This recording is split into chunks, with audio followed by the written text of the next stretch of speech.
නත්තල කියන්නේ ඉතින් කොහොමත් තෑගි වලින් බර කාලයක්.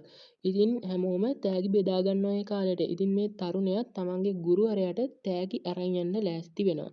ඉතින් හිම වැටෙද්දිම මේ පාරේ මේ තරුණයා ගමන් කරනවා තමන්ගේ ගුරුවරයා ඉන්න නිවස දෙසට. ඉතින් මේ ගුරුවරයාට මෙයා තෑගි දෙන්න ලෑස්ති වෙනවා. ඊට පස්සේ මේ තරුණයා කියනවා ගුරුතුමනි මට එච්චර වෙලා ඉන්න බෑ. මට ගොඩක් වෙලා ඉන්න බෑ.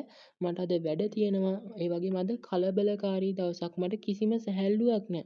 ගේ අස් කරන්න තියෙනවා. ඒ වගේ ගොඩක් වැඩ තියෙනවා කියලා මේ තරුණයා කියනවා. ඊට පස්සේ ගුරුතුමා කියනවා ඔයා දැන් කලබල වෙලා ඉන්නේ.